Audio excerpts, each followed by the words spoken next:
Pessoal, bom dia a todos. Bom dia. Eu fico feliz de vocês terem aceito o convite, né, e responderam. O pessoal do Alicazinho que está aí também, né? Muito obrigado, porque a gente que nós vamos lá de vez em quando, foi bom vocês terem vindo. Então hoje aqui nós estamos tentando fazer um dia especial um pouco diferente. Nós estamos tentando, como é difícil hoje de você reunir produtor, ainda mais dia de semana, e é caro, nós vamos fazer algumas práticazinhas, porque fazendo prática você não esquece mais. Foi aquelas duas sessões, foi bem prática, né? Bom, mas tem que ser rápido, então qualquer coisa volta a procurar nós nos escritórios, tá? Mais detalhes. Então essa é a última estação, é de manejo de pastagem, né? Nós estamos aqui então para fazer um comentário rápido aí. Meu nome é Antônio, para quem não me conhece, trabalho na Empaer de Várzea Grande, ali no bairro Ponte Nova, né? Bom, a escolha da gramínea é fundamental para você saber que tipo de pastagem que eu vou colocar aqui dentro. O pessoal fica muito ligado ao capim da moda. Ah, é uma mombaça, é uma tanzânia, é um gigue. Não, nós temos que ver uma série de fatores para me saber que gramínea que eu vou introduzir, tá? Então, hoje no Brasil, nós temos, em Mato Grosso, nós temos mais ou menos 30 milhões, 214 mil e alguma coisa de cabeça de bovinos. E de área de pastagem, mais ou menos 22 milhões. Quantas dessa área de pastagem está em degradação? Tem que se fazer um levantamento. Mas o que se sabe é que dessas áreas de pastagem, que Mato Grosso não é diferente do restante do Brasil, em alguns lugares até 80%, 70% e até mais, ainda é cultivada com o braquiarão, também chamado brisantão, né? E nada mais é do que a braquiária brisanta cultivar marandu, tá? Então é um capim que não é do Brasil, veio da África, na década de 70 para 80, e começaram a trabalhar as pesquisas em cima. Como não é do Brasil, ela também tem que sofrer uma série de manejos, senão ela acaba, né? Então nós precisamos manejar adequadamente. Então quando eu vim aqui, né, para fazer aceitei o desafio do regional que me convidou, através do produtor que chamou o regional, que ele estava desesperado, porque primeiro ele comprou o gado, e um gado, você viu lá, um gado bom, comprou na exposição, comprou lá de um produtor em Santo Antônio, ele não tinha pasta. 100% da alimentação dele era aquela recevada que está lá, ele começou a pagar R$150 a tonelada, e o resto era casca de pau, casca de piquezeiro, alguns restos tinha aqui que é um capim bom também, mas um manejo diferenciado, que é o andropógono, e o resto era corredor, soltava no corredor e por aí vai. E um gado de potencial para 30 litros, que ele comprou, né? E aí nós tivemos que fazer um desafio com ele aqui. Mas eu gosto de desafio porque, como profissional, e depois se sente realizado, né? Para quem não conheceu isso aqui antes, vê isso aqui e fala, mas é aquilo lá que é, meu amigo, porque você não conheceu. Nós vamos mostrar umas fotos lá no painel, enquanto esperamos o almoço, vocês vão ver. Esse capim era para ter colocado o gado em março, esse evento de hoje. Estava da altura daqui da cerca, mas não pôde olhar. E tem mais um, está pastejado. Vocês vão ver aí, ali, aqui. Não está esperando vocês para mostrar, não. Lá tem mais 4 piquetes no fundo. Eu programei para 39 piquetes em 8 hectares. Infelizmente, o recurso financeiro não deu. Projetamos cerca elétrica, não consegui também. Aí fizemos hoje 13 e vamos fazer, mas vai ficar com 15. Tá? Bom, aí a abrangência, como eu já falei, 80% do Brasil ainda é o braquiarão. Você tem que reparar clima, solo, né? O manejo que o produtor vai adotar. Você falar para ele que gramínea que você vai introduzir, e não o que ele quer às vezes. Tá? Você tem que ver regime de chuva. O braquiarão exige no mínimo, acima de 500 milímetros ano. O ideal é acima de 1000. Tá? E a altitude, ela está plantada desde o nível do mar até 3.000 e poucos metros de altitude. Vamos para frente. Aí aqui com relação ao preparo da área, neste caso, quando eu fiz o trabalho aqui com o projeto, que o Michel está aí, não vou entrar em detalhes, depois lá nós entramos, tivemos que entrar com um destoca. Destocamos a área e gradeamos. Não foi a ferramenta adequada, o trator não foi adequado, a grade não foi adequada, mas tivemos que fazer o que tinha na região, por causa do custo. Né? O pasto degradado, tivemos que então fazer coleta de solo para análise. Nessa análise foi detectado que precisa jogar 1,5 tonelada de calcário, ou seja, 1.500 kg por hectare. A acidez estava 4,8 e matéria orgânica 1,4. No mínimo tem que ser 2. Além da estrutura física, canga, pedra e por aí vai, tá? Solo compactado, não tinha capim, né? E aí nós fizemos então a destoque e enleiramento. E colocamos 1,5 tonelada de calcário e esperamos mais ou menos 70 dias para corrigir. Quando foi final depois do Natal, entre Natal e alguns dias de janeiro, que nós começamos a plantar. Terminamos o plantio. Então em março, estava beleza, podia botar o gado, mas devido a uma estrutura, uma série de coisas de cerca e tal, não resolvemos colocar. Não, quer dizer, inaugurar. Aí o gado estava comendo aqui dentro, de maneira que podia, estolão de metros e metros, né? Como essa planta é para cima, o manejo é mais diferenciado.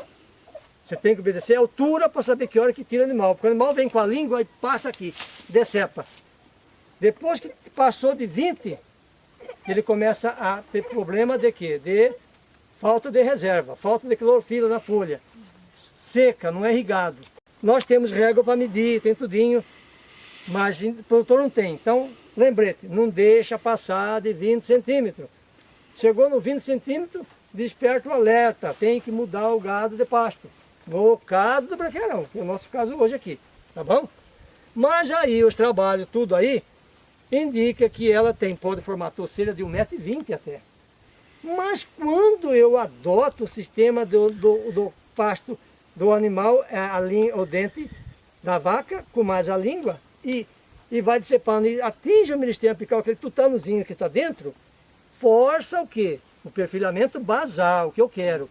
Então, se uma semente caiu ali, e outro caiu aqui, 60 centímetros de distância, com o tempo que foi decepando, vai nascendo perfilhos basais, essa moita encontra, vira uma moita só, não tem mais moita. É isso que nós queremos, para vedar o solo. Porque se fosse medícula, o estolão fecha. Braqueirão não é rasteiro de decumento, ela é ereto cespitosa. Então, entre o manejo aí, que é através da língua do boi, obedecendo a altura de entrada e saída.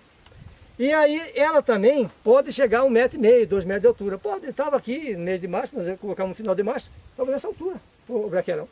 Mas tivemos que colocar um gado, não podia esperar o dia de hoje para...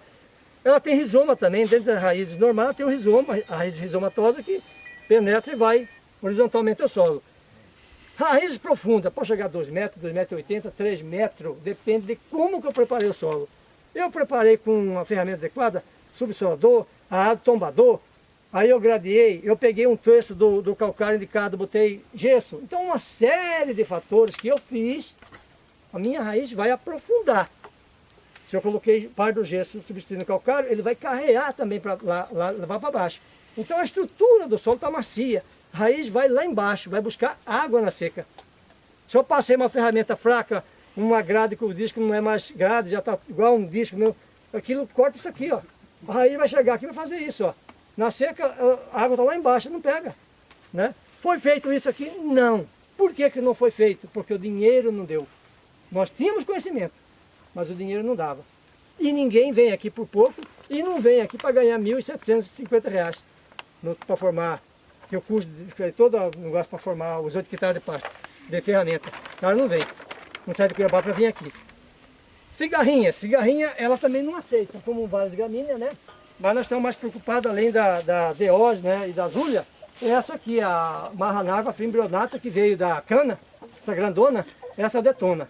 Quando está naquela fase de espuma, a ninfazinha está lá sugando, lá na raiz da planta. Cresceu, voou, está sugando aqui em cima, na folha, certo? Ela suga e injeta toxina que acaba. Mas para você combater produtos químicos, tem que ter uma recomendação técnica que entende. Senão você pode complicar em vez de... Aí tem produtos que podem ser usados de maneira mais racional, mais biologicamente correta, seria o metarrísio. Mas aí tem que obedecer ao mínimo, tem que ter 25 centímetros de altura. Umidade no solo, tem que ser de tardezinho ou de manhã cedo, não pode ser com sol. Então tem que obedecer uma série de fatores, tá bom? Aqui é só para a gente falar que tem controle biológico. Como outro grupo ainda não chegou, dá tempo nós ir para frente. Capacidade de suporte dela é muito variado também, como toda gramínea. Depende de como que eu preparei o solo. Mas em média é assim. Nas águas, ela suporta de 1,5 a 2,5 UA por hectare. Ué, que diabo que é esse UA? Um UA é igual a 450 kg. Ora, se ela, nas águas, desculpa aí, nas águas ela vai de 1,5 a 2,5, podendo ir a 3 o ar, é só multiplicar 1,5 ou até 3 vezes 450. Então vai dar o quê? Vai dar 700 e poucos quilos até a 1.000 e quase 2.000 quilos. Não é isso? E na seca? Na seca é 1 a 1,5 o ar. Mas tudo depende de como que eu comecei o preparo do solo. O manejo que eu fiz, que estou fazendo. Né? A altura dela pode ir até 1,5 m, a torceira pode ir também até 1,5 m, depende muito do manejo. Ganho de peso diário pode ir de 400, 450 até 600, 650 né? Quilo de peso vivo no animal. Produção de matéria seca também está muito influenciado o manejo. Né? Pode ir de 10 a 12 toneladas, podendo chegar até 17 nas águas, e na seca 1 a 2, 2 a 4 no máximo. E a digestibilidade. O que é esse bicho de digestibilidade? O animal come o pasto, ele é rapidamente digerido. Rapidamente ele volta e come de novo. Quanto mais vezes, quanto maior frequência ele volta no pasto, mais esse animal comeu um pasto no ponto ideal. Mais ele digeriu e foi formar o quê? Foi formar carne, músculo, foi formar leite. Quando o animal fica mais tempo remoendo e menos tempo pastando, vamos tirar um pouco, vamos esquecer do sol, é sinal que o pasto estava bom. Ele comeu em poucas bocadas, ele pegou uma quantidade X e foi remoer.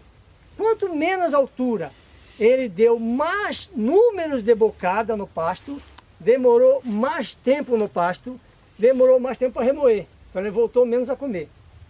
Aí ele produziu menos.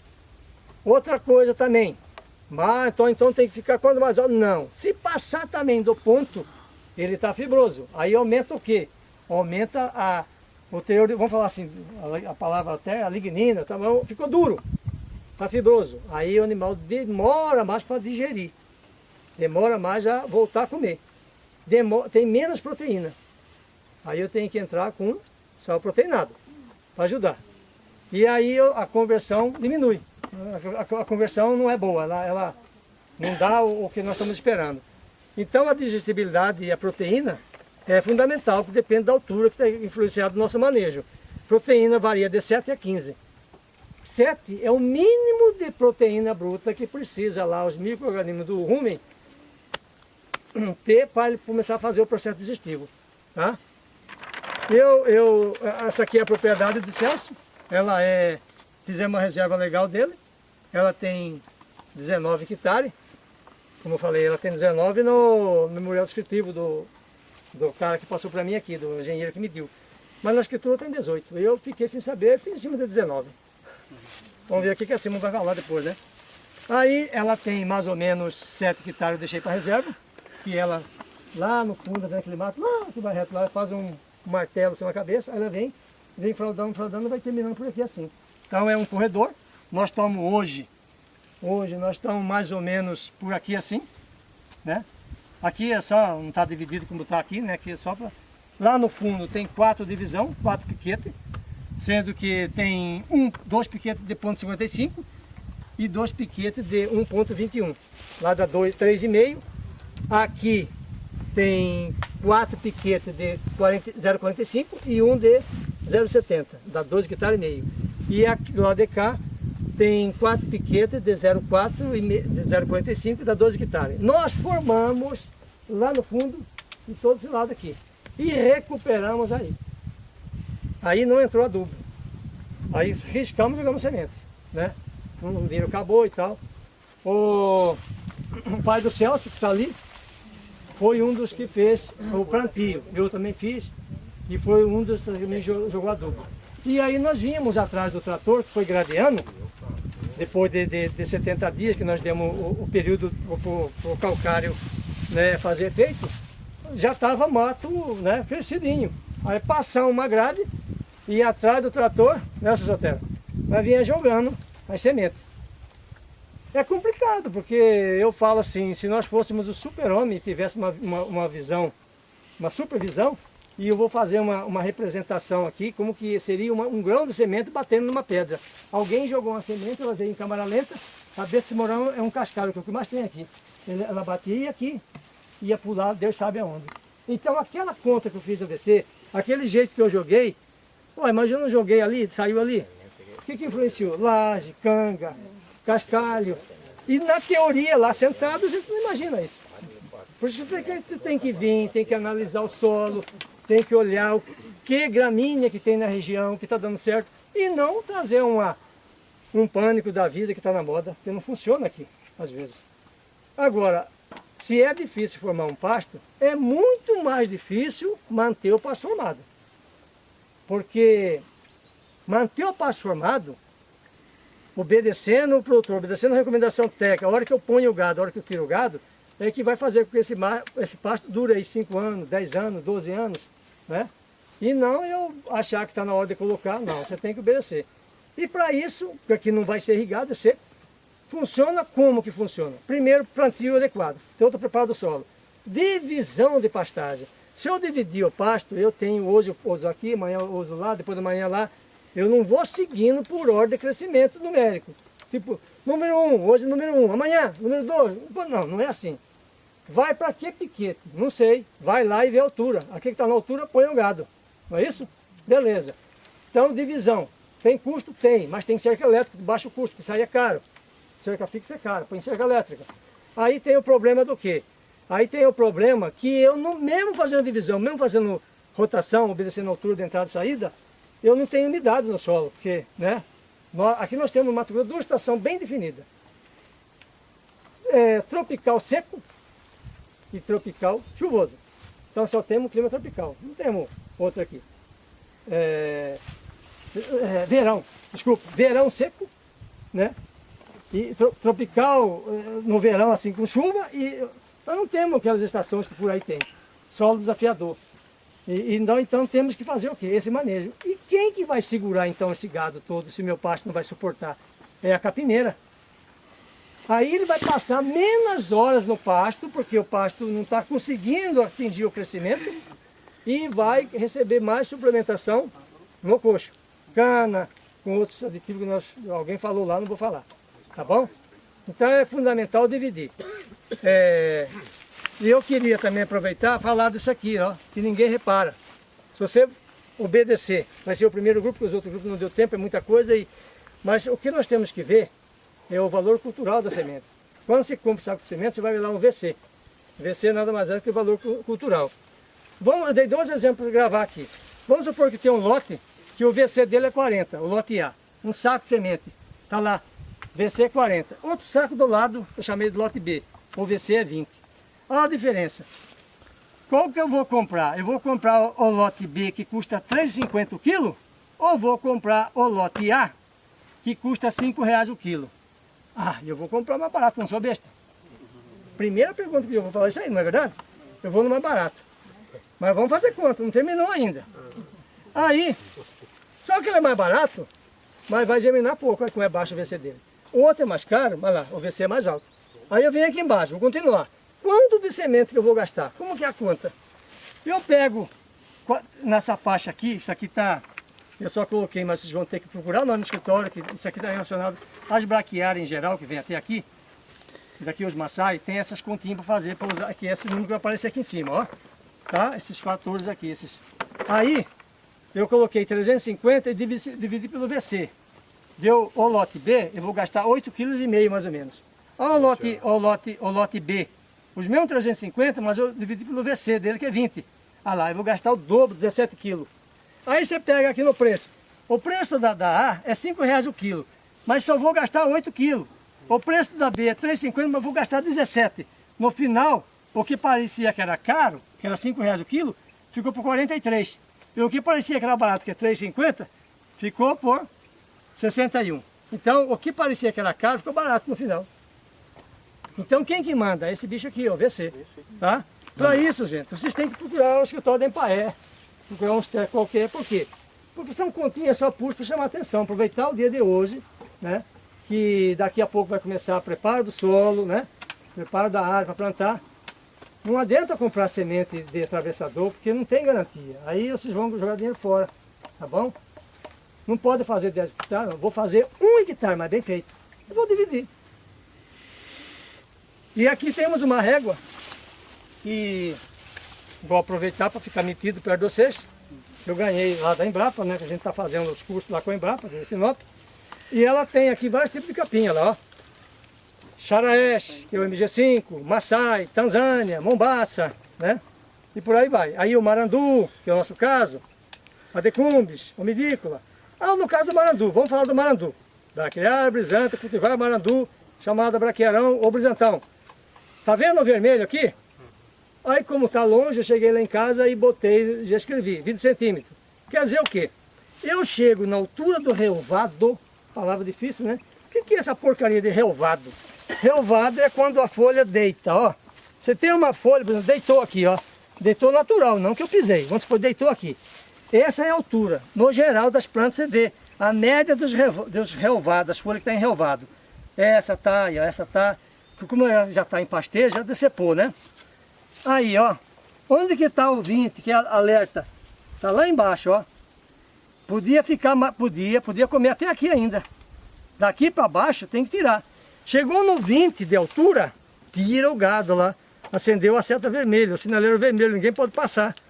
De 20 para cima, pode continuar comendo. No caso do Marandu. Esse capim nosso aqui. Tá? Então esse é importante. Cada Tanzânia 70, ou Mombasa 90 e por aí vai. Tá? Todos têm as tabelinhas. E uma coisa que eu gostaria de falar também é, vocês conhecem mais que eu, porque vocês são produtor, criador, técnico. Eu cheguei aqui, que capim que é esse aqui mesmo? Exatamente eu não sei falar para você. É uma braquiária. Por quê? Por causa do tipo de inflorescência, ó. É braquiária. A única diferente a inflorescência dela, o Maasai e tal. Mas outra característica também que eu posso falar que é uma braquiária, claro que hoje eu sei que é braquiarão, né? É aqui, ó. Você vai pegar a folha e vai olhar a folha, ó. Para quem não sabe, vai aprender hoje. Você vê um estrangulamento na folha, vou passar a folha aí, vocês podem pegar.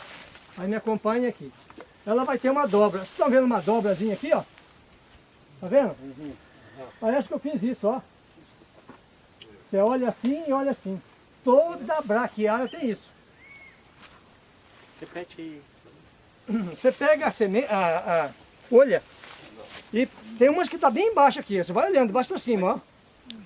Não tem uma dobrinha aqui? Parece que eu fiz assim com a folha.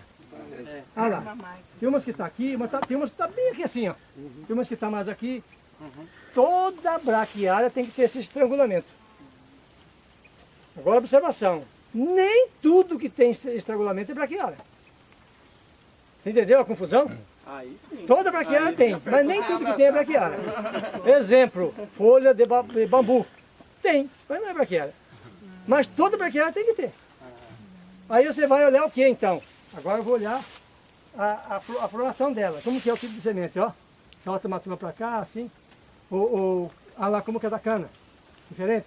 Como que é o Maasai, faz um peixe assim, sai bastante, né? Diferente. Então, braquiárias são assim. E mais isso aqui. Aí vem as cultivares, aí é complicado, né? Aí você tem que procurar um técnico para definir. Até nós também tem hora que embaraçamos, tá? Pessoal, eu agradeço aí Fábio, antes de você terminar, você com a prática que tem, eu gostaria que, mais rapidinho, quem vai começar a pecuária de leite, o que ele tem que fazer? Sem muito... Vai, beleza, pergunta. Vai, eu não diria nem pecuária de leite. Qualquer atividade que você vai mexer, você tem que procurar quem entende. Eu estou falando que aqui é pecuária de leite, né? Pecuária de leite. Você vai procurar um técnico de uma empresa de preferência estadual, no caso só tem Empaer, para ficar de graça, para não pagar. Não, você paga a visita do técnico de uma particular que tem por aí. Você vai pagar diária, quilômetro rodado, nós não. Vem aqui. E se aquele escritório que você procurou não tem um técnico, procura um escritório. Ele vai indicar, ó, eu vou chamar um colega lá de Alta Floresta, Sinop, qualquer lugar, que vai vir aqui comigo, né? Feito isso aí, ele vai levantar aqui tipo de solo, fazer coleta, vai fazer pergunta, vai perguntar para ele como que ele vai manejar esse gado, se vai ser solto, vai ser piquete, vai dar uma complementação além da cana, enfim, vai fazer uma série de perguntas. Mediante isso aí, ele vai propor, nós temos capim tal, tal, tal e tal. Esse capim tal é assim, a capim tal é assado, e aí ele, junto com o produtor, vai provar para o produtor, tentar provar que o mais viável é aquele capim. Aí ele vai fazer todo o levantamento dos cálculos de que precisa de calcário, de adubo, né? Semente adequada, espaçamento de plantio. E também você vai ver se o produtor, ele mora na propriedade. No caso do Celso, olha lá o pai do Celso ali. Aqui em volta está cheio deles, mas aqui em volta está cheio de garimpo. 90% está no garimpo e tem área. Celso está aqui dentro, daqui ele tira todo o alimento dele. Então se Celso está aqui dentro, eu posso falar, Celso, o piquete seu vai ser rotacionado. Porque você vai tirar de manhã e colocar de tarde. Você vai tirar de um dia, de 2 dias, eu vou explicar por que tem que tirar. Agora, se o cara mora em Cuiabá, vem aqui fim de semana, parceiro, põe uma medícula, põe uma rasteira, uma estolonífera, que se ela aguenta, pisoteia, aí passa no ponto, tá lá. Agora, se for ainda um pânico, é mais complicado ainda, porque se você aduba, que hora que eu vou adubar? Eu vou adubar agora? Não. Eu vou, se você molhar. Tirei o gado daquele piquete e o adubo, mas para isso tem que ter o quê? Água. Nós não tomamos, São Pedro cortou a torneira agora. Aí adubei, o que adubo que eu vou colocar? Eu tirei o gado e está chovendo, um adubo nitrogenado, obedecendo a análise do solo, que é a adubação de manutenção. E ele dá uma explosão violenta, com alguns dias adubando, adubo nitrogenado, ureia, sulfato de amônio, na recomendação da análise recomendada, ele cresce rapidinho. Se eu não tiver manejo para colocar o gado, passa do ponto. Eu perdi proteína, aumentei fibra e perdi dinheiro. Então o que adiantou também jogar? Tudo isso aí é conversando com o produtor. Aí eu vou definir com ele. Ele compra primeiro as vacas ou faz primeiro a comida? Primeiro comida. Primeiro forma-se pasto. Segundo, divide-se o pasto. Viu, pessoal? Ó, primeira pergunta dele, que aqui foi o contrário para o Celso, né? Primeiro, forma seu pasto. Depois, divide seu pasto, porque pequena propriedade não tem a ferramenta adequada, é um tratorzão, às vezes não dá para fazer volta. Então não cerca não. Primeiro, forma seu pasto, divide seu pasto, distribui as aguadas e obedecendo as reservas, e aí você vai fazer a parte de Feito manejo. tudo isso, Fábio, qual a raça que ele vai utilizar? A raça que ele vê na região, que adapta a região, que dá leite. Não existe raça específica para leite. Qual que é a melhor raça? É aquela que dá mais leite na sua propriedade e de forma economicamente viável. Essa é a melhor raça. Agora, teoricamente falando, nós temos, eu estou em dúvida com 2 raças. Uma raça Girolando e essa, não vou dizer nem uma Gerson Holanda, certo grau de Jersey. E eu preferia a Jersey. Por quê? Imagina o diâmetro de casco quando pisa aqui uma girolanda. Imagina uma Jersey. Imagina 600 kg da girolanda pisando. Imagina 280 kg da Jersey. Imagina o rumen da girolanda para comer. Imagina a da Jersey. Imagina que você precisa de sua mulher te ajudar. Quem que é mais manso? Imagina que essa estrutura aqui aguenta uma girolanda. É excessivamente exagerado para a Jersey. Até um bambu segura. Entendido, Fábio. É o seguinte, e onde vender? Ele tem que se preocupar com isso também ou não? Ele tem que preocupar. Ele tem que preocupar, mas tem que unir. Ele sozinho não vai conseguir vender o produto dele. Aí vai ter que formar grupos interessados e procurar as entidades representativas para buscar as políticas públicas, para que essas políticas públicas sejam de fato colocadas na região. Porque está cheio de lei, de política pública, mas de forma isolada eu não vou ter acesso. Tá? Então se eu juntar, eu produzo aqui 100 litros, mas o meu resfriador é 2.000 litros. E eu, pela lei, eu só posso ficar no máximo aqui 48 horas, 2 dias. Não pode mais. Eu tiro 100 litros. Até encher o meu resfriador, que é 2.000 litros, vai levar quantos dias? Aí passei do ponto, ninguém leva. Mas se tiver mais pessoas colocando, todo dia tem leite. Todo dia tiro e entra. Então tem que unir. Fábio, muito obrigado. Eu agradeço. Te parabenizo. Fábio é um companheiro de primeira hora, experiente, né? E muito objetivo. Parabéns, viu, Fábio? Obrigado. Daqui a pouco eu vou levar um pouco mais.